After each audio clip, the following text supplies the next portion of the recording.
The Book of Destiny. Translation of Kitab-ul-Taqdeer. Author: Ghulam Ahmed Parwez. Translated by Dr. Ejaz Rasool. Glasgow, UK. ISBN number 9798884207042. 10 Chapter 10, The Law of Mashi'at. There is a root in the Arabic language, shya, from which words such as sha'a, yashayu, shayan, mashi'atu have been formed. This is generally translated among us as to wish. It is this translation, or you could say it is the unclear meaning of mashi'at, which has become the cause for many misconceptions in relation to the issue of taqdeer. Therefore it is essential to comprehend this accurately. 10.1 Difference between intent and mashi'at. The meaning of mashi'at is that of forming an intention.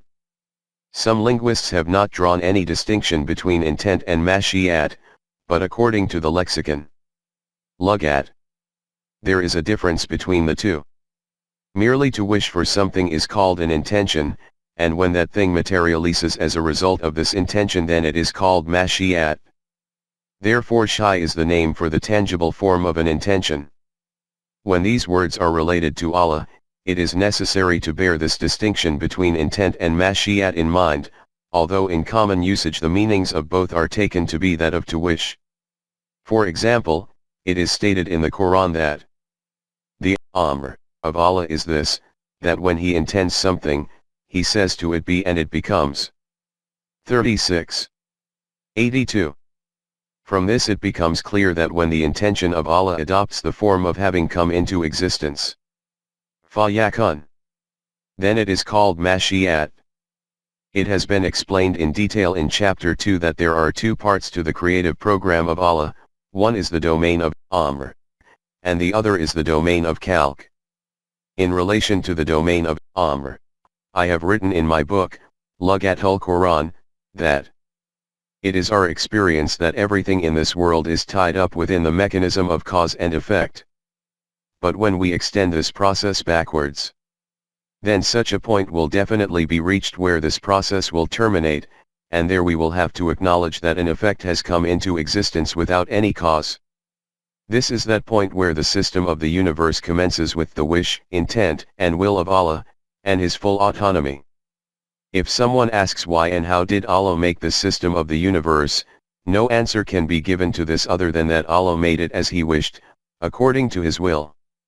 At this point the mashi'at of Allah is not tied to any procedure or law. As per our concepts, root shya. This is the domain of amr of Allah, in which everything comes into existence according to His scheme, that is, His creation is initiated and laws are established for it. All this takes place due to the omnipotence of Allah. These are the same laws which are operating in the domain of khalq.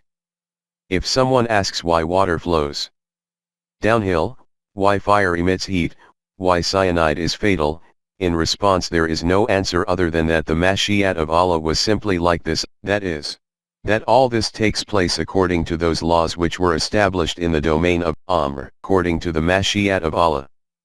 From the Quranic viewpoint, those laws of nature which are functioning in the physical universe are laws of mashi'at. And those laws regarding human life which have been bestowed via wahi will also be called laws of mashi'at, that is, this fact that the nourishment of the human body occurs through those things which he eats and drinks is a law of mashi'at. And this fact that the development of the human self takes place through those things which he gives away to meet the needs of others is also a law of mashi'at. From these explanations it is clear that wherever words appear about Allah like sha'a, yashayu, they should not be translated as Allah does whatever He wishes. Their translation should be like this: everything takes place according to the law of mashi'at of Allah. You will see how with just this difference in translation those aspects of the Quran become clarified which otherwise remain as the source for 1,000 confusions due to previous translations, and for which thousands of philosophical expressions and intellectual interpretations are employed in order to resolve these. But despite this, instead of these aspects being resolved, they become even more convoluted. In the physical world these laws will be comprehended through scientific knowledge, and in the human world through reflection and reasoning in the Quran. In this chapter these same aspects will be presented. 10.2 Law Sha Allah. This combination has appeared in the Quran at numerous places. It is commonly translated as if Allah had wished, then. Its correct translation should be as follows: if Allah had defined this kind of law of Mashi'at, then this would have happened. For example, if we ask why salt is salty, the reply will be that the law of Mashi'at of Allah is that salt should be salty. If his law of Mashi'at had been that salt should be sweet, then salt would have become sweet. 10.2.1 The meaning of law. If it is said that if Allah wills, even now salt can become sweet or not, then in response it will be said that if he wills, this can also happen, but he will never wish it like this, because after having established the laws of Mashi'at, he himself has stated that he will not make a change in these laws. Details about these matters have already been noted in this arrangement. Law Sha'a. The meaning of law, according to the Arabic language, is that this matter will now never happen. Sa'ayatai has stated in his book, Idakan, that Ibn Abi Hatim has quoted on the procedure of Dhayaq from Ibn Abbas, that he said that wherever law appears in the Quran, its meaning is that this thing will never take place. 10.2.2 Examples from the Quran. Imam Ibn Hazm has also reported the same in his book, Al-Malal wa al-Nal, and has then explained it in great detail. Let us take a look at examples of this in the Quran. The law of Mashi'at of Allah about the things of the universe. That is, leaving aside man, the whole of the rest of creation, inert matter, plants, animals, etc. Is that for whatever path they have been created, they tread on it automatically. They do not possess this choice that whichever one of them wishes, it can tread on this path, and whichever one wishes, it can adopt another path. This guidance, which species has to follow which path, has been kept in every creature of every species. This is called instinct, and the Quran has termed it as wahi to these things. This is what is known as the fitrat, nature, of these things. It is the nature of water that it will flow down a slope. It is the nature of a goat that it should eat grass, not meat.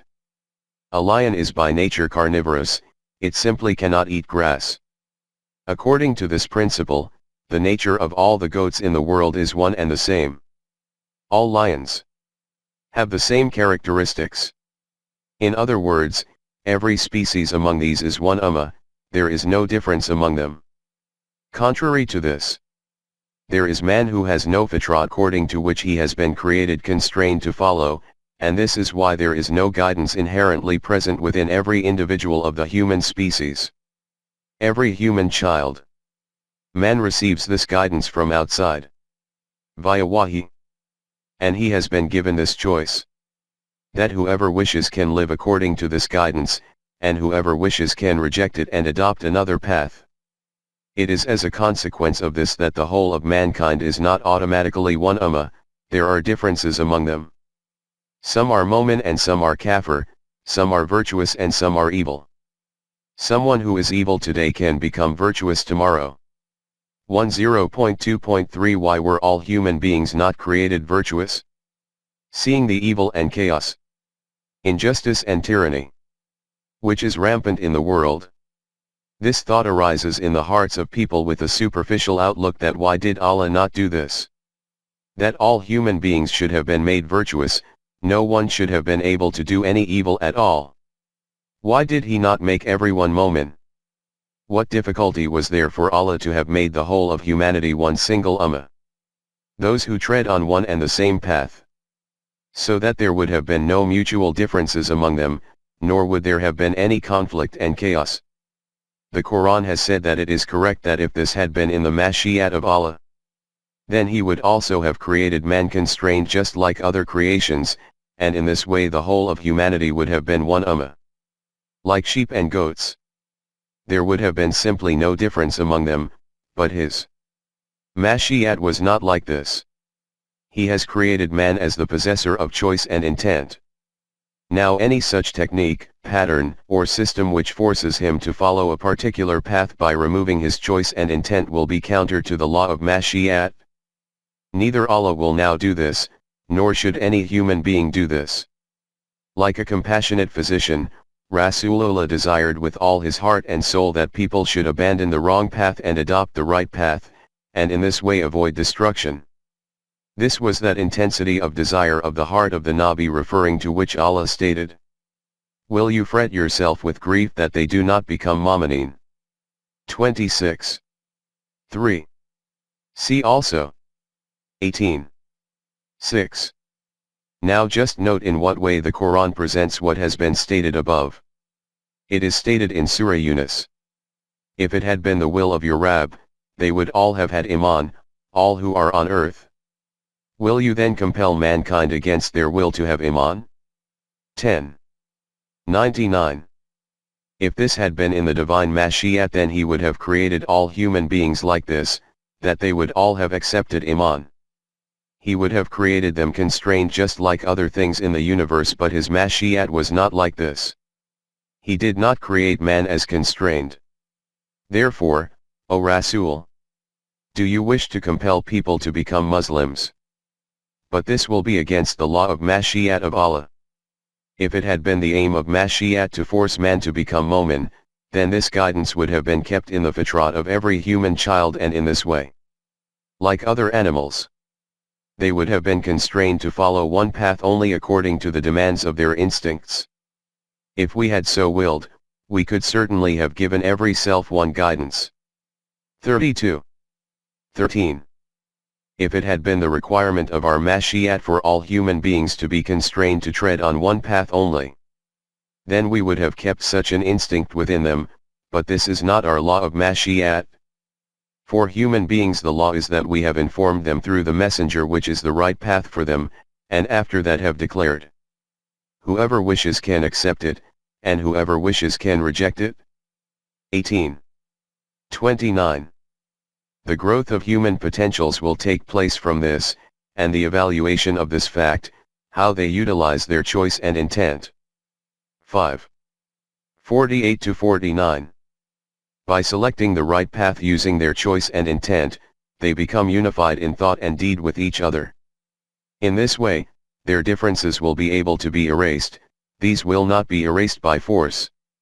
11. 118 to 119. If man had been created constrained, then in that situation there would have been no kafir or mushrik. 6. 107, 6. 137. Then human beings would not have remained as human beings, rather would have existed as stony rocks, or a herd of cattle. 10.2.4 The demand for a miracle. One way to force man who is born with choice and intent to accept something is to hold a sword to his throat, and the other way is to somehow or other suspend the power of his choice and intent, which is far more effective and successful than the first one. By making him drink an intoxicant, by making him sniff chloroform, or now, by mesmerizing him through hypnotism. In the maslak of mysticism this objective is achieved by exhibiting magical tricks. At the time of the advent of Islam this custom was prevalent throughout the world. In light of this, the Kuffar of Arabia would repeatedly request and demand that Rasulullah should demonstrate some supernatural phenomenon to them. In common terminology this is called a miracle, that is, they used to demand miracles from him. In response to this, Allah used to inform his messenger to say to them that we are declaring that by using your intellect and reasoning like human beings, decide for yourselves about right and wrong, whereas you desire that your intellect and thinking become suspended by the display of miracles, and in this way you are compelled to accept this matter. If the intention had been to compel you to obey something, then why would you have been given the power of choice? This does not befit Allah, that after having given you the power to choose, He takes it away again. 10.2.5 The response to this. In the verse referred to above from Surah Yunus 10. 99. where it is said to Rasool that do you wish for them to be made mu'min by force, from this there is a reference to this very demand from the kuffar. It is stated in Surah Al-An'am. They say, why is not a sign sent down to him from his Rabb? Say, Allah has certainly power to send down a sign. But most of them understand not. 6:37. These people ask, why does Allah not give some miracle to his messenger? Tell them that it is not impossible for Allah to manifest miracles. But they do not have knowledge of this fact. Why he does not do this. What he wishes is for you to decide about right and wrong by utilizing your intellect and vision. He does not wish to make you accept reality by suspending your intellect and reasoning. Along with this, the messenger was informed that if you could do this, that by making a tunnel in the earth reach the other end, or by erecting a ladder reach up to the heavens, and bring back from there such a miracle through which they become satisfied, they will still not accept Iman. In other words, it is certainly possible that by becoming mesmerized in this way, these people may bow before you, but this cannot be declared as being Iman. That which is called Iman is acceptance of the truth following the full agreement and contentment of the heart and mind. No human being can become a mu'min by being coerced to become a Muslim, regardless of what the form of this compulsion may be. Hence, do not become one among those people who, due to lack of knowledge of the reality, say that why has Allah not made all human beings righteous and mu'min? 6:35. Iman will only be his who assents after listening with the ears of his heart. 6:36. At another place it is stated that from this demand for miracles which is made by these people. 13:27. This thought also arises in the hearts of some members themselves of your Jamaat that if their demand is fulfilled and they accept Iman, then this will be excellent. Say to them that even if there had been such a Quran due to which the mountains began to move, and far-off places on the earth could be traversed in the twinkling of an eye, even to the extent that the dead started to speak due to this, even then these people could not have become mu'min. This is the very reason that Allah has kept all matters under the obedience of His laws. 13:31. And in this regard His law is that the matter remains dubious to those people who do not employ intellect and reasoning. 10:100. After this it is stated that have members of your Jamaat still not comprehended this fact that if it had been the Mashi'at of Allah, then it was not at all difficult for Him to have created human beings in such a way that they would all have trodden on the right path. 10.2.6 Why is there this killing and destruction? This thought arises in the hearts of many people from witnessing wars and conflicts, killing and destruction in the world, that why does Allah not ensure that people do not resort to mutual bloodshed? In the metaphorical account of Adam, the aim from the objection which was raised by the Malaika, that we see the flames of bloodshed and chaos in his form, was also to point to this reality. In response to this it is stated in Surah Al-Baqarah that it was enjoined in the guidance which we sent via the Anbiya that people should not resort to mutual bloodshed and wars. But after the departure of the Anbiya, their followers used to again engage in conflicts and fights among themselves. If the aim of Mashi'at was this, wa law sha'allahu maqtatala. 253. That differences and bloodshed among people be forcibly stopped, then Allah would simply have created them constrained, but He did not do this. He created them as possessors of choice and intent, the consequence of which is that some among them accept Iman, some deny it. 253. The meaning which is generally taken among us of Law Sha'Allah is that this is simply what is wished by Allah, that these evils should exist in the world. If He did not wish it like this, then who would have dared to create chaos and conflict in the world? And when this is indeed what Allah wishes, then reproving someone for chaos and conflict, and making an effort that this does not happen is against the will of Allah. You may perhaps say that no one says this nowadays. It is true that due to the consequence of the light of intellect and reasoning being commonplace, people do not say this, but if you look at the ancestral literature among us relating to Taqdeer, particularly that relating to Tasawwuf, you will find these same ideas there. As has already been noted, the Quran informs us that at the advent of Islam the mushrikeen and kuffar used to derive this very meaning from Law Sha Allah. It is stated in Surah Al-An'am that the mushrikeen say that, if this had not been the will of Allah, Law Sha Allah, then we would not have done shirk, nor would our forefathers have done this. 6. 148. See also 16. 35, 43. 20. It is stated in Surah Yasin that when these people are told to aid the hungry and the destitute, the kuffar say, should we feed those people whom, if Allah had so willed, He would have fed? 36. 47. Should we make provisions for bread for these people whom Allah wishes to keep hungry? If it was not acceptable to Him to keep them hungry, then why did He not make them rich? It is evident from the fact that He has kept them poor that He simply does not wish to provide them with bread. If we provide them with bread, then it will mean that we will have to engage in war with the Mashi'at of Allah. The Quran has declared this mentality to be that of the mushrikeen and kuffar, and has attributed it to extreme ignorance and misguidedness. The Quranic meaning of Law Sha Allah is the one which was explained earlier. 10.3 MashaAllah. MashaAllah is commonly translated amongst us as whatever Allah will wish, and the meaning taken from this is that we can do whatever we want, however, only that will happen which Allah wishes, that is, whatever is acceptable to Allah. It is obvious that this meaning is the product of that concept of Taqdeer according to which man is declared to be a constrained being. Since this concept of Taqdeer is against the Quran, as previously documented, hence the above noted meaning of MashaAllah is also not correct.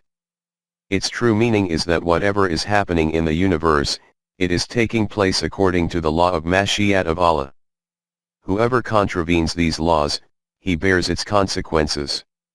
It is stated in Surah Al-Baqarah, man cannot acquire anything from divine knowledge other than through that technique and to that limit which his law of Mashi'at has defined. 2. 255.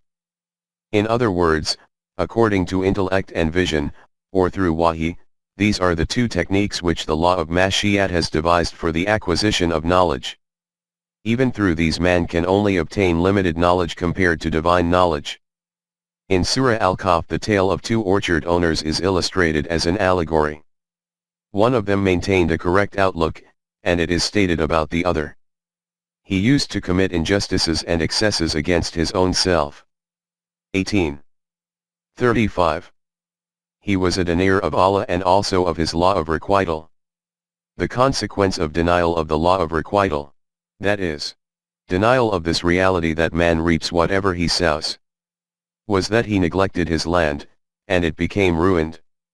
At this his companion, who had iman in these matters, told him that you should have said this after seeing your land and orchards, that all this takes place according to the law of Mashi'at of Allah. MashaAllah. Other than Him, no one else has such power and authority that He can create them and then make them bloom. 18. 39. 10.4 Profit and loss. Cast another eye on whatever has been noted in connection with benefit and loss under the topic of khair and shar. This reality will appear before us that there is benefit by acting according to the law of Mashi'at of Allah and loss by going against it. In Surah Yunus it is stated, O Rasool, these opponents ask you repeatedly that you warn us that if we keep treading on the wrong path our destruction will ensue, then tell us when will that destruction arrive. In response to this it was instructed to tell them that you ask me in such a way as if manifesting this revolution is within my control and so I should be able to tell you when it will arrive. Here, everything takes place according to the law of Mashi'at of Allah. Leaving aside that revolution, I do not even possess any authority for benefit and loss to my own self against the law of Mashi'at of Allah. Illa MashaAllah. 10. 49. This cannot happen that if I desire, I can turn poison into something which is life-giving for me. Or can produce the property of poison in water. Or can do this, that wheat ripens in my field in 2 months, and after a year in the field of my opponent. There is a law of respite defined for everything here. When the time of respite ends, then there is not the delay of even 1 moment. 1049. Hence this revolution will also take place according to the law of respite. From here the meaning of قُل لَّا أَمْلِكُ لِنَفْسِي ضَرًّا وَلَا نَفْعًا إِلَّا مَا شَاءَ اللَّهُ has become clear. 1049.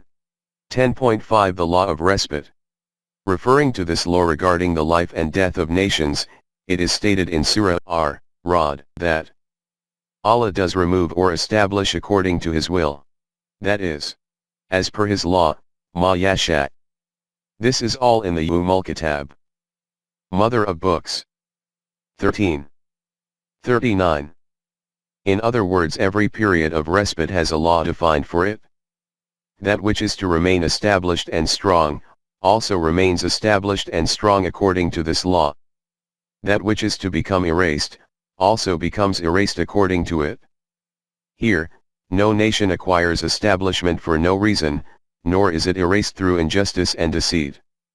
The meaning of ma yasha becomes clear here, then you will be able to comprehend what the law of removal and establishment is, that is, what are the determinants according to which a nation achieves ascendancy, and what are the factors due to which nations become destroyed. You can have knowledge about these reasons and causes, but you cannot understand why these laws have been made like this. Only Allah has knowledge about this because it is related to the domain of His Amr. This essence of the law has been termed Kitab, that is the fountainhead of the law. Its root, the law of Mashiat, operates in a tangible form in the universe, its origin lies within divine knowledge. 10.6 The meaning of Allama Sha'Allah. At some places in the Quran Allama Sha'Allah appears. For example, it is stated in Surah Al-Alaq that, O Rasool, we have given you the Quran in such a manner that you cannot forget anything from it. After this it is stated, Allama Sha'Allah. 87. 6-7. This Allama Sha'Allah does not mean that you can only forget that much from it which Allah wills. You cannot forget any more than that. Not a single word of the Wahi which was bestowed on Rasulullah from the direction of Allah could be forgotten. 17. 86. Later, Mufti Muhammad Abduhu, compiler of Al-Manar, has written that continuation in Mashiat appears everywhere in the Quran for evidence and confirmation, that is, wherever the words MashaAllah etc. appear after Ilah, it means that nothing will ever go against whatever has been stated. The purpose of stating Ilah at these places is that for these matters remaining established and continuing is in accordance with the Mashiat of Allah. If His Mashiat had been against this, then He would have made them like that. Therefore, the meanings of Fala Tansa Illa Masha'Allah in the above verses are that you will in no way be able to forget it. In this same vein, there are those verses of Surah Hud in which it is stated in relation to the eternity of Jahannam and Jannat that they will stay there as long as the system of the universe remains in place. 11. 108-109, 6. 29. The meaning of Ilama Sharabaka, according to the explanation by Mufti Muhammad Abduhu, is that they will stay in them forever, or its meaning will be that they will remain in them in accordance with the law of Mashiat of Allah. Elaboration of this law is available at other places in the Quran. 10.7 Aae Malu Ma Shaitum. The gist of this discussion is that the meaning of Masha'Allah is not that as Allah will wish, so it will be. This is because Allah Himself has stated for man that, Amalu ma shaitum. 41. 40. Do as your heart wishes. The Mashiat of Allah was up to the extent of defining the law. Once He had made immutable laws. Then after that it will be the mashiat of man which will become operational. That is, if he wishes, he can work according to these laws. If he wishes, he can adopt a path against them. However, bear this fact in mind that the law of requital of Allah watches what you do. 41.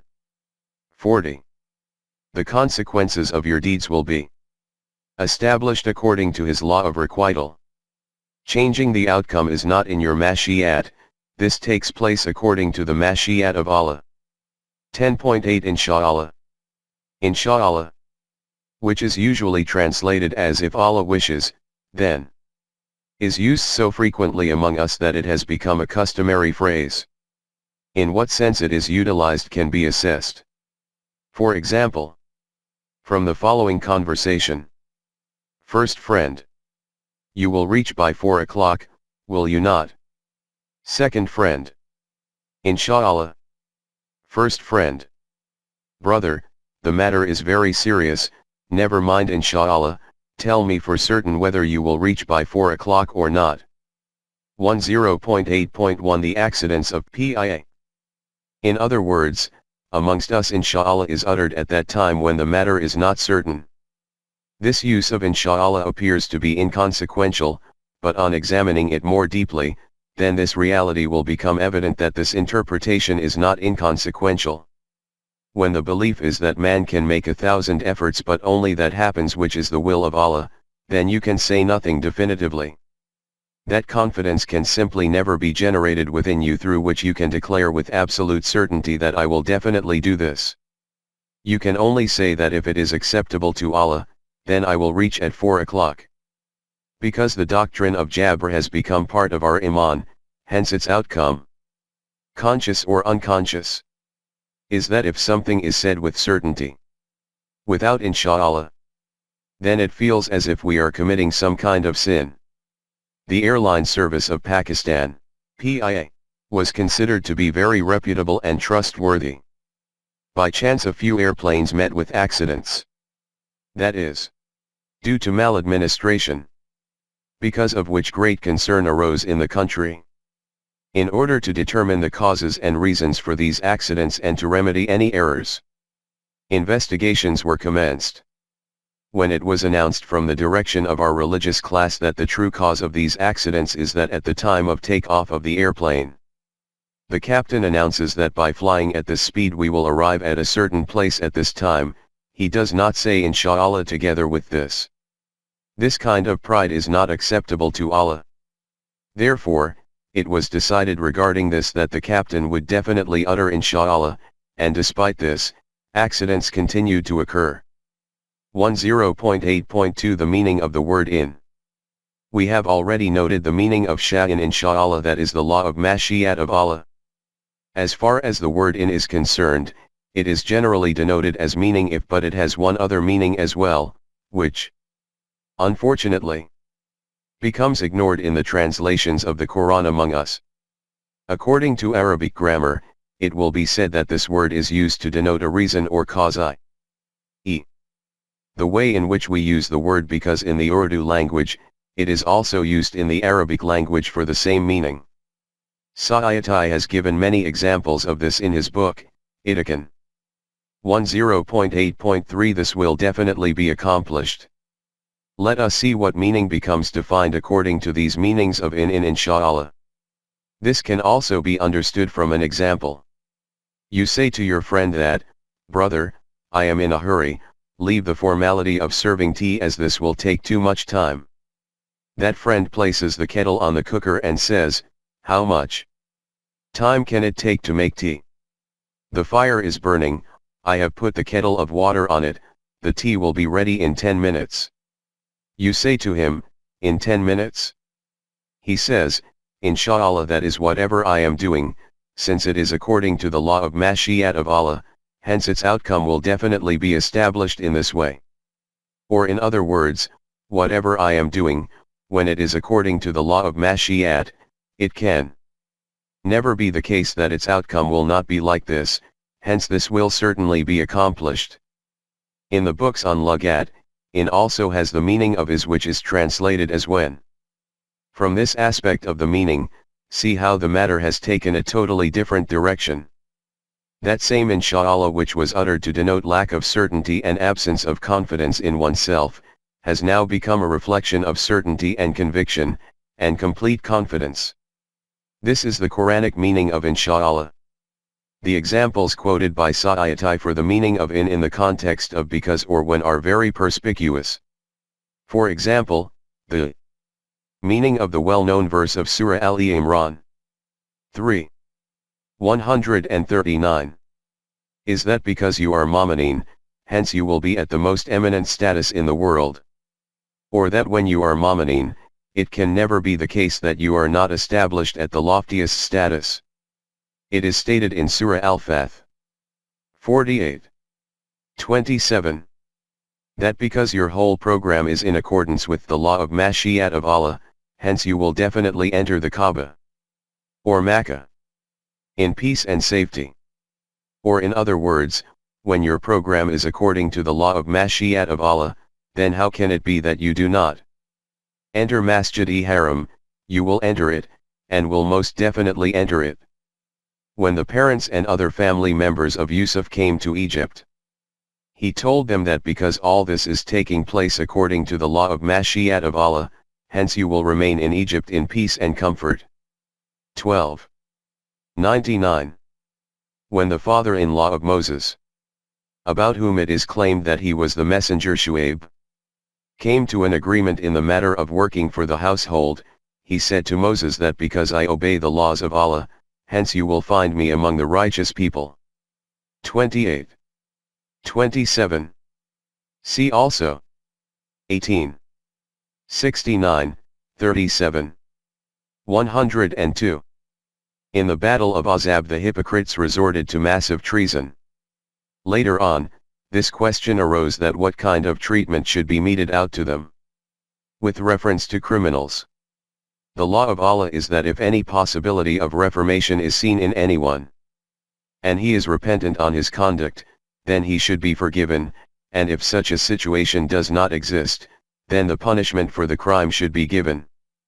In light of this law, it is also stated regarding these hypocrites that the decision as to whether they should be punished or pardoned will be according to the law of Mashi'at of Allah, which is referred to above. 33:24 10.9 Do not say, I will definitely do so tomorrow. It is stated in Surah Luqman that no self can say with certainty what he will do tomorrow.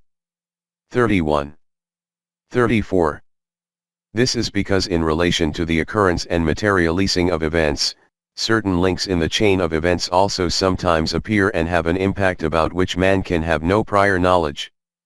These are those very links which are termed as unseen and about which it is stated that no one other than Allah has knowledge of the unseen. It is stated concerning this that you can say nothing with any certainty about all the links in those matters about the future which are such that their causes are not known to you in advance. For example, you can certainly predict at what time there will be a solar eclipse 100 years from now, but you cannot predict where this fly will land after flying away from here. In connection with such matters it is stated that, nor say of anything that I shall be sure to do such and such tomorrow. 18:23 You should not say this, that tomorrow I will definitely do something. Whatever you wish to do, keep providing the necessary means for it according to the law of Allah and say that if all the means are made available according to His law, then this will definitely take place. But if such links appear in it about which I do not receive prior knowledge, then it will not happen like this. Regarding thinking about these means and resources and making provision for their availability, keep taking great care to adopt the necessary measures, and if you forget something and thus were not able to achieve your aim, then do not just sit down in despair. Bring to mind what the issue was that you overlooked. Instead, say that I am certain that now I will see such a path which will take me even closer than before to my intended destination. 18:24 10.10 Meaning of in as if. Now let us analyze those places at which in inshallah has appeared with the meaning of law. If. In this connection, cast another glance at the topic of law sha'Allah again. It is said there that Allah has declared that if we had wished that cyanide should not be a cause for death, then we would have made that kind of law. But because we did not wish it to be like this, our mashiat was that cyanide should be a cause for death, thus we did not make a law like that, but made a law like this. This is the meaning of those verses in which in has appeared with the meaning of if. For example, 1. It is stated in Surah Yasin that you can witness how, despite being loaded with so much weight, ships float about on the surface of the water like ducks. This takes place in accordance with our law of mashiat. 36. 43. If our law of mashiat had not been like this, then these would never have been able to float, they would have sunk in the water. Just think how a needle made of steel sinks immediately in the water. But a ship constructed from iron weighing thousands of tons and carrying so much cargo and so many passengers, keeps floating onwards. This is the functioning of our law of mashiat, according to which it has been determined what size and weight of something will remain afloat and what will sink in it. The same thing is said in connection with those winds due to whose force sailboats are steered. 42. 33. 2. Nuh used to admonish his people that if you do not desist from your wrong path, you will be destroyed. In reply they used to say that instead of continuing to alarm us in this manner, why do you not just bring about that destruction? He would respond that this destruction comes according to the law of mashiat of Allah. After a period of respite, it will descend upon you according to that same law. 11. 33. 3. Allah sent down the Quran, completed it, and also took the responsibility for its protection on himself. Hence, this simply cannot even be envisioned that some part of the Quran has been lost. In this regard it is stated that if this had been in our mashiat then we would have taken out some part of the Quran, but this kind of thing was not in our mashiat.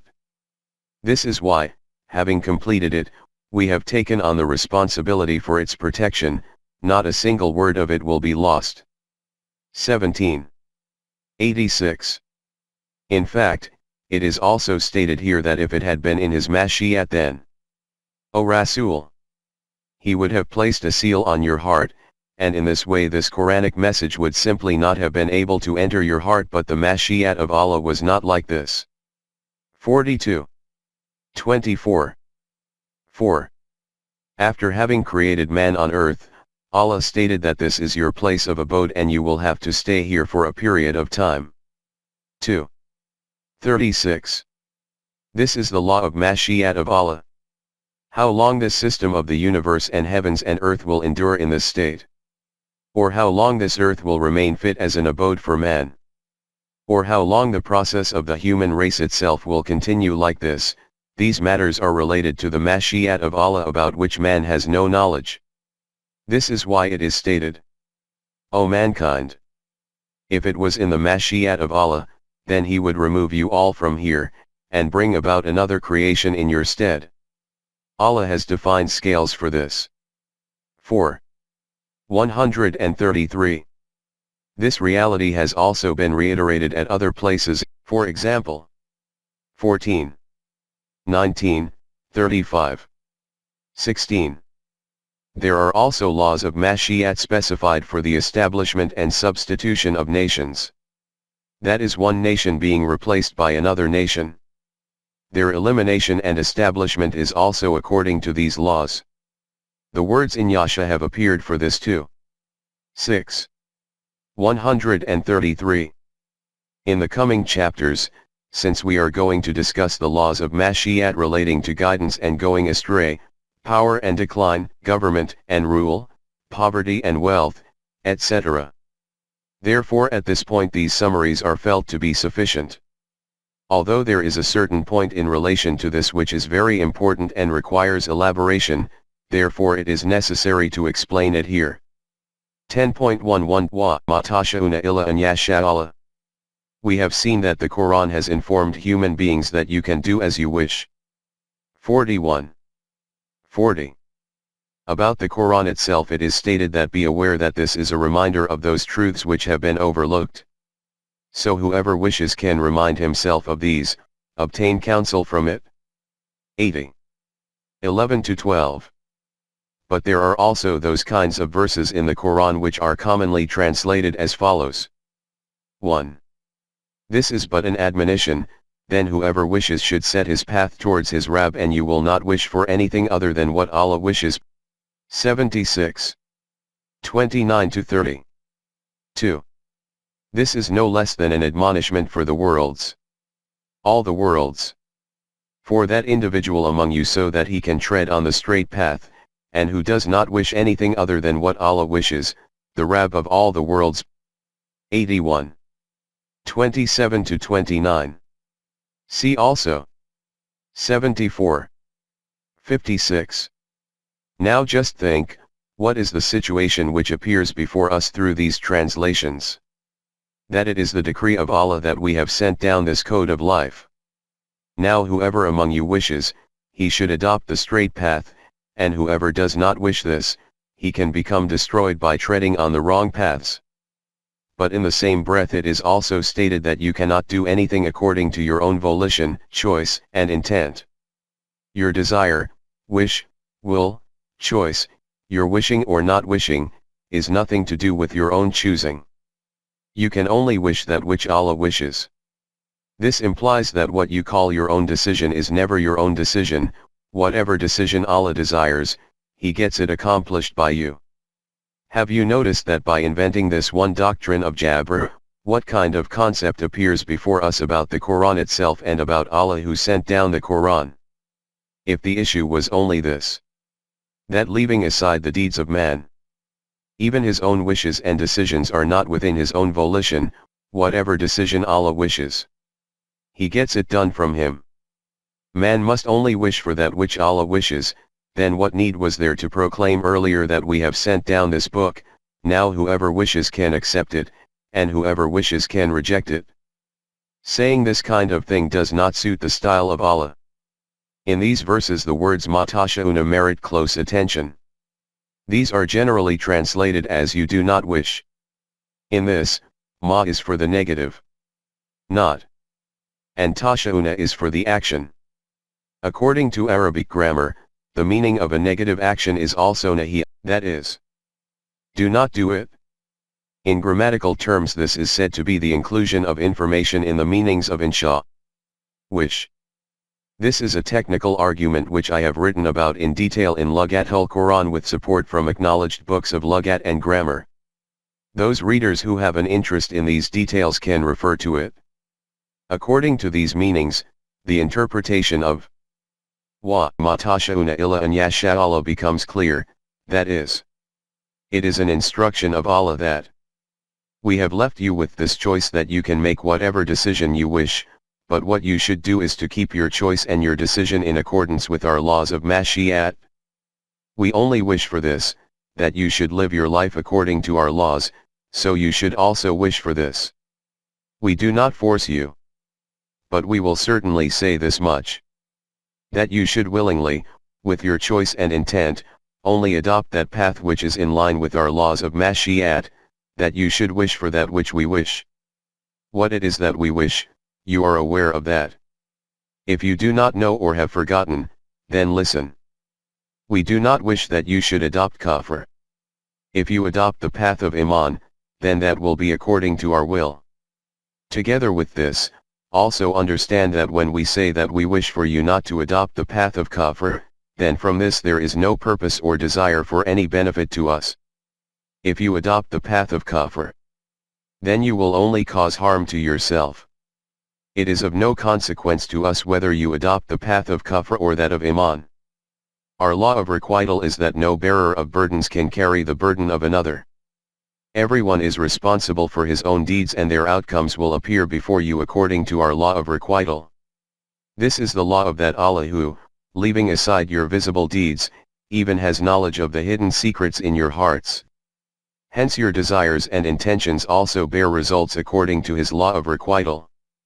39. 7. Have you noticed how those same verses which are translated as even your wishing is not within your own choice, after proclaiming man to be a possessor of choice and intent, declare him as being responsible for all his deeds and intentions. Iqbal has said about the Quran that if you live according to the Quran, then it will make you into that which Allah wishes you to become. This is the meaning of wa ma tasha'una illa an yasha Allah. You possess this choice that you can make whatever decision you wish for yourself, but when you have this choice, then why should you not wish for that which is the wish of our law of Mashi'at? Why should you not make your choice compatible with our Mashi'at, as a result of which you will live a life full of prosperities? With what finesse Iqbal explains this reality when he says that your supplication is that your desire should be fulfilled, my supplication is that your desire should be transformed. And with a change in desire, the whole world of man transforms. Allah states that you should transform your desire in such a way that it becomes congruent with our law of Mashi'at. Our law of Mashi'at is this, that Mu'mineen are the most eminent and are in authority over all. Desire to become a Mu'min, so that you can acquire that status. 10.11.1 Man Yasha. The verses which are presented with great gusto in support and authority for the doctrine of Jabr are those in which the words Man Yasha appear. And their translation is done as whoever he wishes. For example, he gives guidance to whoever he wishes, he misguides whoever he wishes. 16.93. Or he forgives whoever he wishes, he gives punishment to whoever he wishes. 284. Or he gives abundant risk to whoever he wishes, he restricts the risk of whoever he wishes. 17.30. Etc. If these are the meanings which are ascertained from the common translations of these kinds of verses, then they go against many verses about these very subjects in the Quran. For example, it is stated about guidance and going astray. Say to them that haqq has arrived from the direction of your Rabb, now whoever wishes can accept it, whoever wishes can reject it. 18.29. Regarding punishment and protection. Makfirat. It has been stated at numerous places that this is the recompense for their own deeds. In connection with the restriction and abundance etc. of rizq, this principle has been described that man can only get that for which he strives. 53.39. As has been stated above, if the meaning of the verses relating to Man Yasha are taken as he gives to whoever he wishes, that there is no procedure or law established for this, then various verses of the Quran will become contradictory to each other. And, as has been noted previously, the Quran has provided this evidence of its being from Allah that there is no contradiction in it. Hence the verses quoted above cannot be mutually contradictory. Now the question which arises is, what is their correct meaning? 10.11.22 Meanings. According to the convention of the Arabic language, there can be two meanings for Man Yasha. One is whoever Allah wishes and the second is whichever individual wishes it like this. For example, one meaning of Yudilu Man Yasha wa Yadi Man Yasha. 16.93. Can be that Allah gives guidance to whoever he wishes, and causes to go astray whoever he wishes. And the second meaning is that whichever individual wishes to seek guidance, he receives guidance, and the one who wishes to remain astray, he remains astray. In the same way, one meaning of the verse about rizq can be that Allah gives abundant rizq to whoever he wishes, and restricts the rizq of whoever he wishes.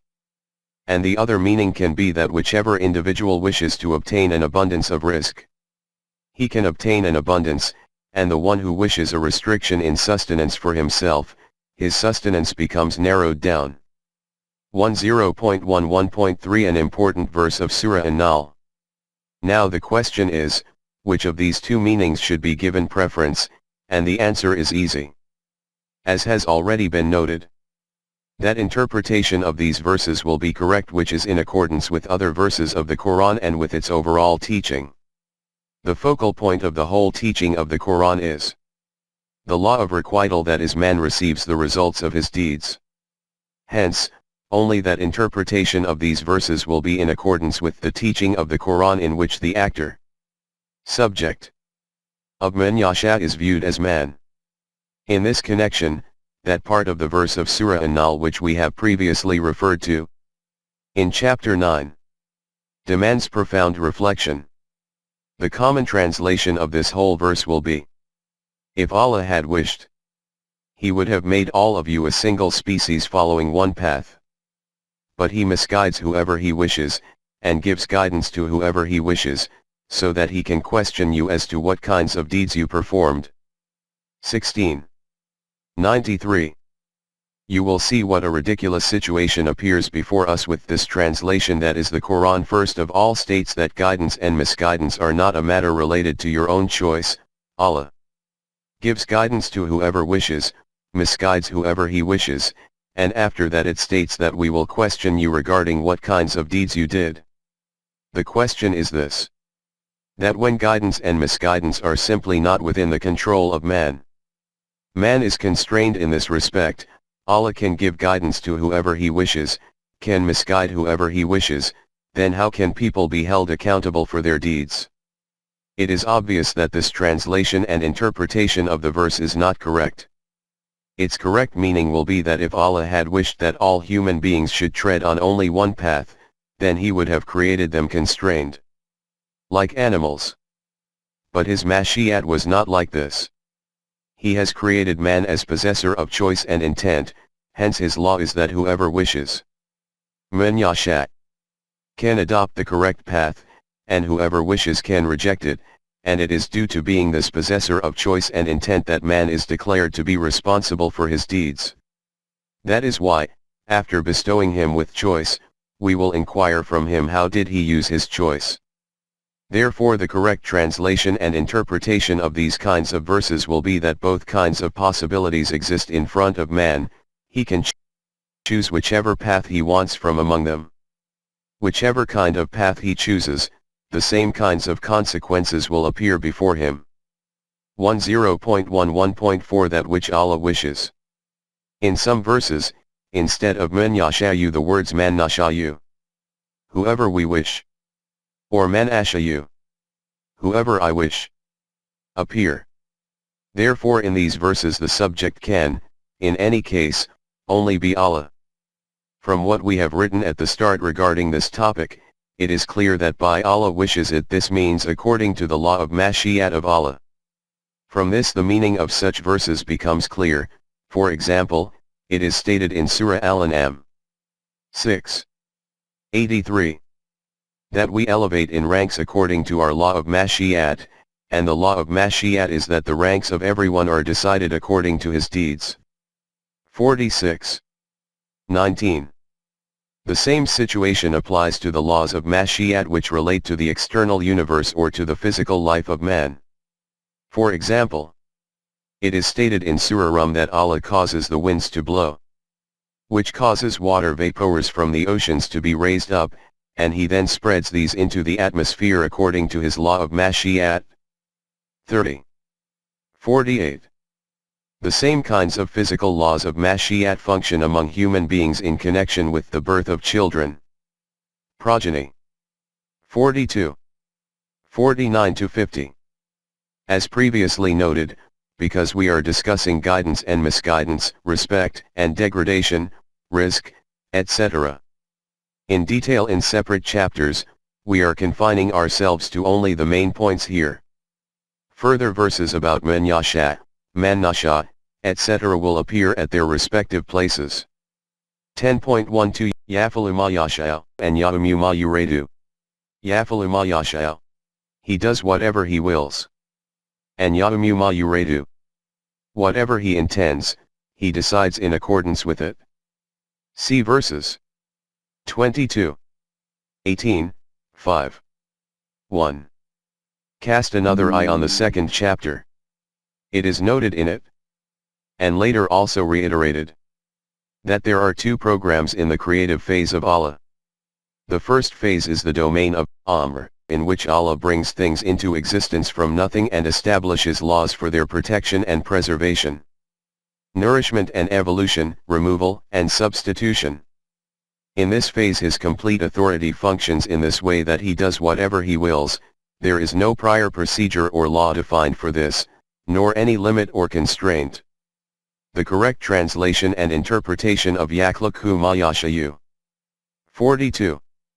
49. Here is that whatever he wills, he creates. Whatever is in his intention, he does it like that. 22. 14.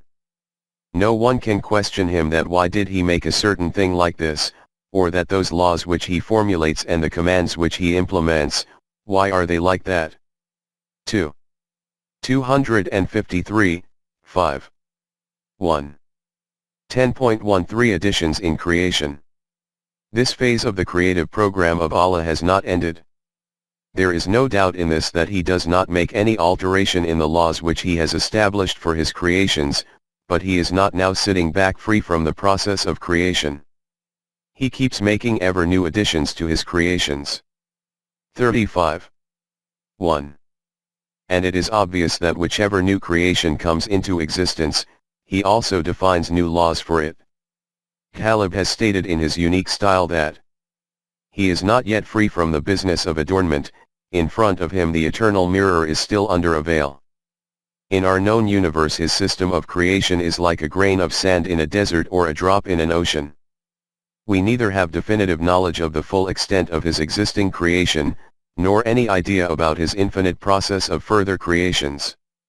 10.14 According to the law of Mashi'at, the second phase of his creation is that in which every affair takes place according to his defined laws, in which he makes no alterations. In this phase, Yafalu ma yasha will mean, he does everything according to his law of Mashi'at. There are numerous examples of this in the Quran. For example, 1. It is stated in Surah Ar-Ra'd that for each period, Ajal, there is a law, Kitab. Allah does blot out or confirm as per his Mashi'at. 13. 38-39. There is a duration for the outcome of every deed, and this duration is defined according to the established law of Allah. Whether nations and things are to remain in place or become eliminated takes place according to this, and all this takes place in accordance with his law of Mashi'at. You have seen here that it is firstly stated that there is a law, Kitab, established for every matter, and after that ma yasha'u is stated. It is obvious that the meaning of ma yasha'u here can only be that of according to the law of Mashi'at of Allah. 2. About this principle of establishment and elimination it is stated in Surah Ibrahim that Allah will establish mu'minin in strength with the word that stands firm, in this world and in the hereafter. But Allah will leave to stray those who are unjust. Zalimin. 14. 27. Allah has established a concrete law about living. An ideology of life according to which establishment and strength is assigned to the Jamaat-e Mu'minin in the world and in the hereafter, and according to which the unjust become destroyed. After this it is stated that, wa yafalu Allahu ma yasha'u. 14. 27. It is obvious that this means that all this takes place according to the law of Mashi'at established by Allah. It does not mean that even after making such a concrete law and principle, he does whatever he wills, that is, whatever he wishes, he keeps in place, and whatever he wishes, he just destroys without any reason. 10.15 There is no differentiation between Momin and Kafir in physical laws. 3. In Surah Bani Israel we are informed that the benefits of the physical world can be acquired according to one's own efforts. There is no differentiation in this between either a Momin or a Kafir. Whatever kind of effort someone makes, he obtains its fruit according to it. The one who only wishes to obtain worldly benefits, he obtains worldly benefits. The one who wishes to obtain the bounties of the hereafter together with worldly benefits, he can obtain both. In this arena of efforts and deeds no obstacle is placed in front of anyone so that others can advance forward while you cannot. According to our physical laws, if the kuffar make efforts we cause them to advance forward also. If mu'minin do this, we keep advancing them too in proportion to their efforts. We do not place obstructions in anyone's path. After declaring all this, it is stated Ma nasha'u liman nurid. 17. 18. It is obvious that this cannot have the meaning that in whatever way we wish and whatever decision we make for someone, he can only receive that. Its meaning is that all this takes place according to these laws of ours which we have kept established according to our mashiat and will. His will was that in relation to worldly benefits there should be no difference between a kafir and a mu'min, but the kafir will have no share in the hereafter. Here, every matter takes place in accordance with procedure and law, not through injustice and deceit. 3. 176. Allah has not made any intent whatsoever for injustice to the nations of the world. If any trouble reaches anyone here, it is due to their own wrong path. 3. 108. In this respect, this is the will, the law of Mashiat of Allah. 5. 49. In the outer universe this will of Allah is busy functioning in the form of physical laws, and for human life these laws have been bestowed through wahi. In this way we sent down these clear laws, now the straight path can only be acquired according to them. 22. 16. 4. In the Quran the story of Bani Israel is explained in great detail. This is because the eternal laws about the rise and fall of nations appear perspicuously before us in a practical form in this. In this connection it is stated in Surah Al-Qasas that when the injustices of Pharaoh exceeded the limits, and the time for his destruction arrived after the termination of the period of respite according to the law of requital of Allah, Moses rose up in opposition. He carried out the suitable education and training of Bani Israel, and after freeing them from the slavery of Pharaoh, took them towards the free and open valleys of the Sinai, so that there they could be made ready for taking responsibility for worldly affairs.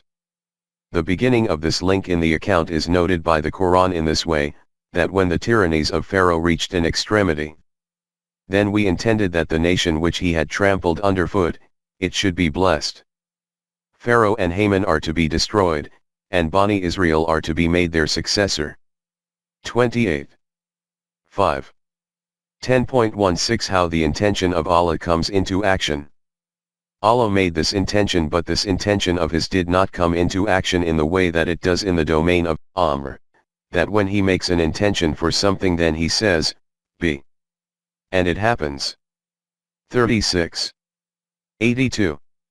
In order to bring this intention into practical form, He provided Bani Israel with a detailed program, and instructed that if they kept following it, then they will acquire establishment in the land. But this nation did not obey the divine guidance fully. They began to make equivocations in this, and the consequence of this was that this same piece of land about which it was stated that Allah Katabalahu lakum had put their name on it. 5. 21. It was declared to be haram on them for 40 years. 5. 26. During this period the older generation of these people passed away, and the new generation, which had been nurtured in this free environment, rose up and occupied that land in one fell swoop. Have you noticed how the intentions of Allah become fulfilled according to the divine laws in the domain of Khalq? From here it also becomes clear what is meant when it is stated that that particular land which was written down for them. Written down does not mean that they can keep sitting comfortably, they will gain possession automatically. As already noted in chapter 6, in the Arabic language and in the Quran the meaning of kitab is that of law. Thus the meaning of kataba will be according to the law. It was said to Bani Israel that if they obeyed the laws of Allah, then they will acquire this land. Their generation that existed at that time did not obey these laws, so they remained deprived of this land. After them, another generation obeyed these laws, so they then occupied it. Details of these matters will be found in a later chapter. 10.17 The law regarding respect and humiliation. In Surah Al-Hajj, verse 22. 18. Is commonly translated as whoever Allah humiliates, no one can give him respect. Allah surely does what He wills. From this translation it is obvious that there is no defined procedure and law for respect and humiliation. Allah confers respect on whoever He wishes, He humiliates whoever He wishes, but this concept is not correct. Allah has devised laws and principles regarding respect and humiliation. A detailed discussion about this point will come later. At this juncture a single example will suffice. It is stated in Surah Al-Fajr that when some individual or a nation is humiliated, then he declares, "See, my Rabb has humiliated me for nothing." In response it is stated that, remember, Allah does not humiliate anyone for no reason. There are causes for it. You have been humiliated because you did not respect that individual who used to become isolated in society. You had established such a society in which man was not respected from the point of view of being a human being. For this you had fabricated quite different criteria. This is the cause for this humiliation of yours. Allah does not humiliate anyone for no reason. 89. 15-17. You have observed what the meaning is of ma yashayu in the verse mentioned above of Surah Al-Hajj. 22. 18. That is according to the law of Mashiat of Allah. 10.18 The state of a foetus. In this same surah, Al-Hajj, it is stated that we keep the foetus in the mother's womb for a duration of time and after that its birth takes place. 22. 5. This duration is according to ma nashayu. It is obvious that here also the meaning of ma nashayu is not that we make a decision about every single foetus that this one should remain in the mother's womb for this duration, and that one for that duration. The duration of pregnancy is defined according to the physical law of Allah. If, in some case there is an increase or decrease in this, even then it is according to a physical law, and this can be determined through medical science. 10.18.1 Progeny of Zachariah. In the matter of the birth of children, another event appears before us, and that is the birth of Yahya into the family of Zachariah. Zachariah was getting old and his wife was infertile, therefore he no longer had any hope of children. When he was given the good tidings about the birth of a son, he exclaimed with surprise that how can a child be born to us in these conditions? In reply it was stated Kazalika Allahu yaf'alu ma yasha. 3. 40. Which is commonly translated as whatever he wills, he does it, but this translation is not correct. This is because Allah himself has stated at another place that a child was born to them according to the general physical law, the law of Mashiat. This happened because Zachariah possessed the potential for a child to be conceived, however there was some issue with his wife. That fault became remedied. 21. 90. And the ability to conceive a child became possible for her. Thus the birth of this child took place according to the general physical law. These kinds of events occur frequently, that a woman remains infertile for a period of time, and following appropriate treatment, children are born to them in later life. From the above explanations it is clear that as far as the domain of Amr is concerned, the meanings of Yafalu ma yasha and Yamu ma yuradu are that everything takes place there according to the will of Allah. Allah does whatever He wills. But when these same words are about the domain of Khalq, then their meaning is that all this takes place according to the law of Mashiat of Allah, knowledge of which has been given to man, either through knowledge of the physical sciences or through Wahi. In this regard, an important aspect appears before us, at which our soul becomes awestruck the more our perceptive insight ponders on it. Regarding the decisions of Allah in the domain of Amr, it is declared that Allah cannot be questioned why He did it like this, while all others can be questioned, that is, Allah is not required to follow any law there. 21. 23. 10.19 Allah can also be asked why this did not take place. But in connection with the domain of Khalq, Allah has stated something else. It has been explained with great clarity in the Quran that if you perform these kinds of deeds then you will acquire Jannat as a result. This is the promise of Allah. This is called an absolute and fixed law. In Surah Al-Furqan it is stated that it is the promise of Allah that the inhabitants of Jannat will live there forever, and that they will receive everything in it which they will desire. After that it is stated that this is the promise of Allah, and it is such a promise that if it is not fulfilled, hypothetically, then he can be questioned as to why it did not become fulfilled. 25. 16.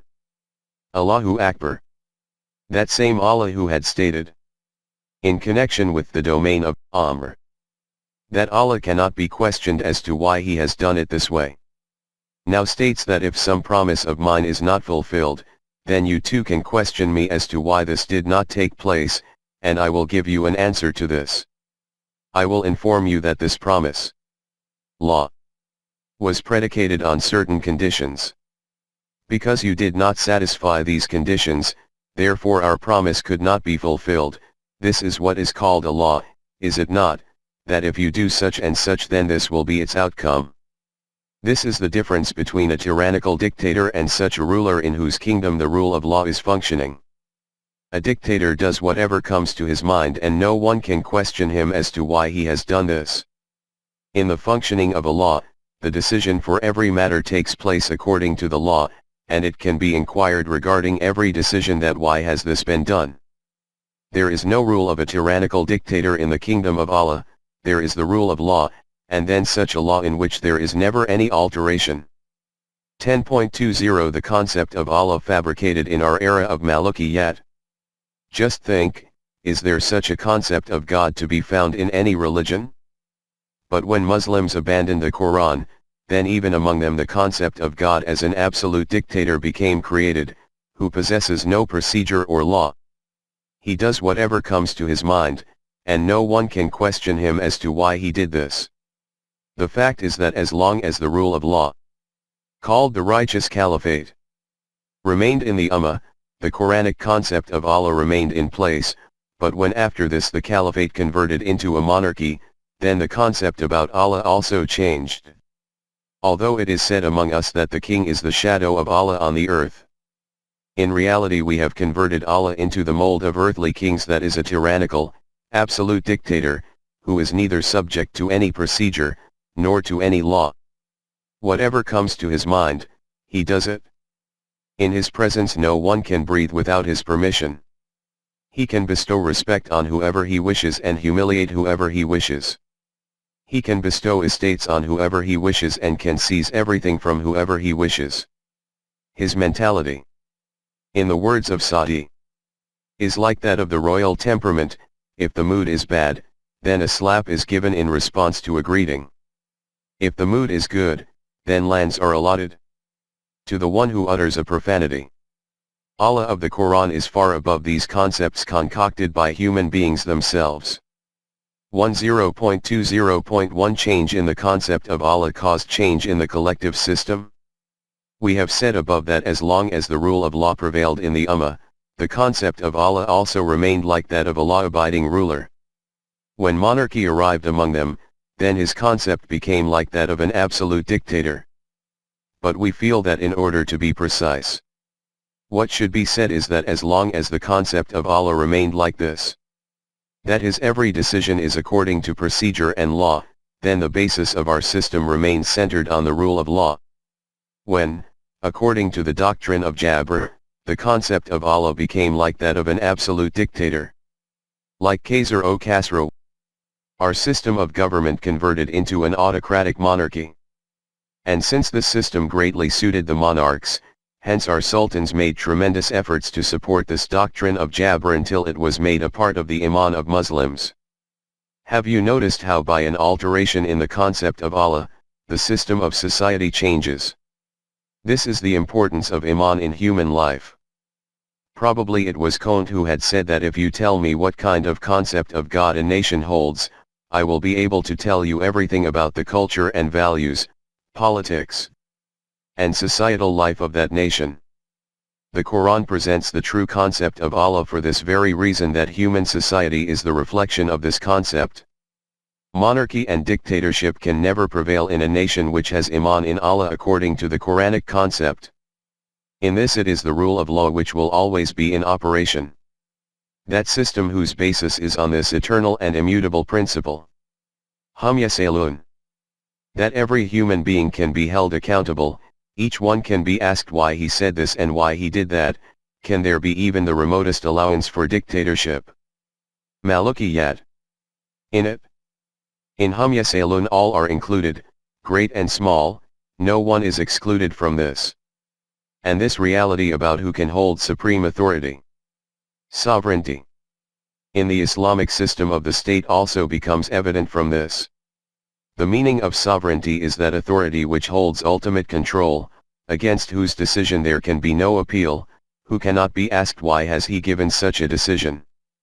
In the Islamic system this status rests only with Allah. His book. La Yasalu is only for him, not for anyone else. According to this one principle, the authority of Malukiyat, dictatorship, religious clergy, and spiritual rule all disappears. This is the practical meaning of La ilaha. And you will now also have assessed how with the alteration resulting from this one ideology of Taqdeer, where the Ummah was, and to where it has been taken. How profound was this conspiracy, and how destructive were its consequences. 10.21 In Allah ala kulli shay'in qadir. These words have appeared in numerous verses of the Quran. These are translated as, there is no doubt that Allah is controller. Qadir. Of all things, and the meaning which is assumed from his being controller is that there is no procedure and law established with him. He does whatever comes to his mind. 10.21.1 The meaning of Qadir. Have another look at chapter 2 in which the meaning of words like Qadr, Taqdeer, Qadir, Qadir, etc. have been explained. You will see that the meaning of Qadir is the one who defines and establishes scales. Therefore the meaning of In Allah ala kulli shay'in qadir is that Allah has defined scales for everything, according to which these remain busy functioning. This is that control of Allah outside of whose orbit nothing in the universe can go. He has subdued everything in the heavens and the earth for you. 45.13. This dominion of Allah encompasses the whole of the universe. As far as man is concerned, he is possessor of free will in his choice and intent, but the consequence of his every intention and his every deed is also determined according to the scales. Laws. Defined by Allah. In relation to human deeds, this is what is meant by being Qadir. For example, it is noted in Surah Al-Baqarah.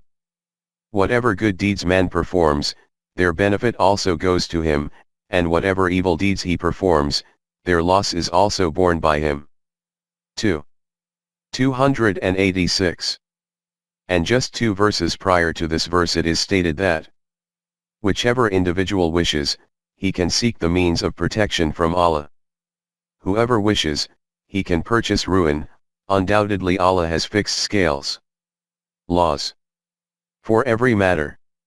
284.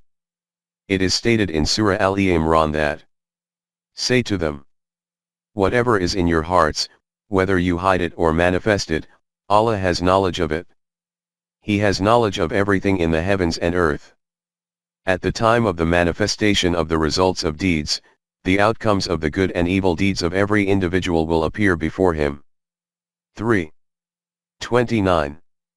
See also 5.45. 119 to 120. This is indeed the law of Allah. It is stated in Surah Al-Imran that those people who boast about their wrong path and desire that they should be praised for work which they have not done, should know that they cannot escape from the grip of Allah. The vast and wide kingdom of the universe belongs to Allah alone. In Allah ala kulli shay'in qadir. And He has established laws for everything according to which outcomes are established. Therefore, how can man go outside the confines of his law of requital? 188 to 189. At another place in this same surah this matter becomes even clearer. Describing some loss that the Jamaat-e-Momineen had to suffer in a battle. Uhud. It is stated that they inquired, why have we suffered this loss? O Rasool! Say to them that this has happened through your own error, you yourself are responsible for this. And after this it is stated, In Allah ala kulli shay'in qadir. 3. 165. Allah has established laws relating to every matter. The one who follows these laws is successful, the one who goes against them suffers a loss. In Surah At-Tawbah the Jamaat-e-Mu'minin are told that, if you do not step forward for jihad, then you will be trapped in a severe hardship, and Allah will substitute another nation in your place. After this, Allahu ala kulli shay'in qadir. 9. 39. Is stated. Decisions about the rise and fall of nations take place according to the laws established by him. For elaboration of this very point it is stated at another place that say to these people who are opposing the system of Allah in this way, and think that there is no one to hold us to account, that you keep traveling to and from different locations and you see there the ruins of the destroyed habitations of former nations, those nations were even greater in strength and power than you.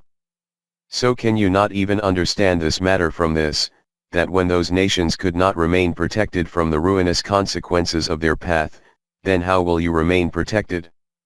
After this it is stated that Allah is He who is all-knowing and all-powerful. Innahu kana aliman qadiran. 35. 44. 10.21.2 The simile of a field. The Quran has illustrated the law of requital at numerous places through the example of a field. It is obvious that a field functions according to the laws of agriculture defined by Allah. Rain falls on all kinds of land. Vegetation will grow from the land which has been made ready for the sowing of crops. Nothing grows in the land which has become barren. Then it is also His law that sow wheat, get wheat. Sow barley, get barley, this is also the principle for life and death. It is stated in Surah Rum. Reflect on the effects of the Rahmat, rain of Allah, how it bestows life to the dead land. In the same way, Allah gives life to those who are dead. He has defined scales for everything. 30. 50. See also 18. 45, 41. 39. These same principles are also established for the life and death of nations in this world, and also for life after death. As a result of the ruinous consequences of their wrong path, Bani Israel became shackled in the humiliating chains of slavery by the people of Babylon, and it was after almost 100 years that they again tasted freedom. After describing this episode in their national life in a metaphorical style, the Quran states an Allah ala kulli shay'in qadir. 2. 259. The decision for the life and death of nations takes place according to the laws defined by Allah. 10.21.3 The desire of Rasool. The period of respite holds great significance in the law of requital. For the seed to become a tree and bear fruit. For the outcome of a deed to manifest in a tangible form. There is a time lag. And as has already been explained, this interval, period, or duration, is defined by the law of Allah. This point has been explained in a very eloquent manner at one place in the Quran. In front of Rasulullah there was a supreme program to launch a revolution in the human world. For the achievement of this aim, all of Rasulullah's life was spent in continual struggle and striving against all of the combined opposition in situations testing of great courage. In the final stages of his life the emergence of this kind of yearning in Rasulullah's heart was a natural instinct. Whether the outcome of these endeavors will manifest during my life, or will my whole life be spent in simply opposing these hardships? In reply to this it was stated that, undoubtedly we possess the power that the destruction about which your opponents are warned, that its manifestation should take place before your very eyes. But there is a law of ours established about the respite between a deed and its outcome in which there can be no increase or decrease for the sake of anyone. 23. 95. Therefore, your duty is this, that you keep on passing this message to the people. When will the outcome of your efforts materialize? The accounting of this is our responsibility. 13. 40. Just ponder that Allah who does not cause any increase or decrease in his defined calculation even for the sake of his Rasool. How can this concept about him be correct that he keeps doing whatever comes to his mind and whenever he wishes? This complete universe is functioning according to the power of mathematics. If there is even the slightest increase or decrease in this calculation, then the whole system of the universe will crash in a second. If man takes off from the earth and lands on the moon, and keeps controlling those things he sends there while sitting here on earth, then all this takes place in accordance with mathematics. 10.22 Life in the heavenly planets. At the mention of the moon landing, a great verse of the Quran comes to mind. It is stated in Surah Al-Shura. And among his signs is the creation of the heavens and the earth, and the living creatures that he has scattered through them. And he has the power to gather them together according to his will. Law of Mashi'at. 42. 29. From this it appears that there are such planets in the galaxies in which life is present. After this it is stated that at this present time habitations in these various planets are separated from each other, in whatever form these may be. But when it will be the requirement of the law of Mashi'at of Allah, then these habitations will connect with each other. Man has only now begun to attempt to make contact with these planets. Who knows whether, after establishing contact with these planets, life exists there? How this contact becomes established according to the laws defined by Allah, ask those astronauts about this who have returned from the moon, or those who still have contact with the moon today. In the 5th and 6th verses of Surah Al-Hajj the meaning of In Allah ala kulli shay'in qadir is expounded in an extremely beautiful style. We have noted it in the following words in Mafhum al-Quran. Say to them that if you are in doubt about the life after death because you see this as being impossible, then just ponder a while on this fact that we initiated your birth from inorganic matter. With the addition of water in this, the first life cell appeared. Then this caravan of life, after passing through various stages, reached to this destination where the continuation of the species takes place through procreation. Fertilization takes place within the womb of the mother. Then it acquires the form of a leech-like clot. Then it converts into a partly unformed and partly formed lump of flesh.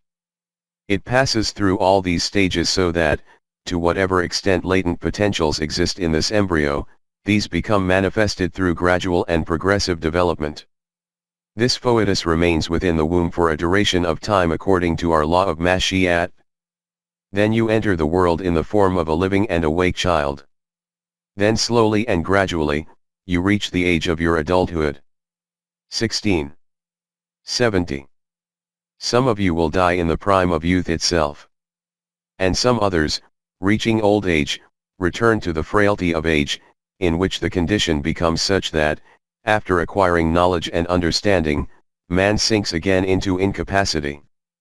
This is an example of your own stages of creation. Then after this look at the world around you, and ponder on the countenance of the earth, how it lies barren and dry, with no sign of any life or movement in it. Then when we send down rain on it and as a result it becomes verdant all of a sudden. And its greenery becomes more and more luxuriant each day, in this way a world of beautiful landscapes emerges from this lifeless land. All this is because the being of Allah is an established fact, and His law also always produces concrete constructive results. He gives life to lifeless things, hence giving life to the dead is not at all difficult for Him. 22. 5-6. And after this it is stated, Wa anahu ala kulli shay'in qadir. 22. 6. That is all this manifests according to the scales defined by Allah. 10.23 Taqdeers of Allah. These are those Taqdeers of Allah. The scales defined by Allah, according to which things in the external universe are constrained to function. But man has been given this choice that if he wishes he can live a life in accordance with them, and if he wishes he can transgress against them. However, despite possessing this choice, he does not possess the choice that he can also elicit the outcome of his deeds according to his desire. The outcomes of his deeds will be established solely according to the laws established by Allah. From this aspect the law of requital of Allah also has control over man himself. This point is also worthy of attention that in Allah ala kulli shay'in qadir has appeared throughout the Quran, that is, in these verses things are referred to, not man. From this it can also be taken to mean that the things of the universe are constrained to function according to the scales, laws of Allah, but man is not constrained. Allah does not tie man down in the chains of taqdeers. He only gives him the command to live life according to these laws. Now it is his choice whether he obeys this command of Allah or transgresses it. Probably it is this very point which Iqbal had in mind when he said that plants and animals are bound to taqdeer, a mu'min is bound only to the divine commands.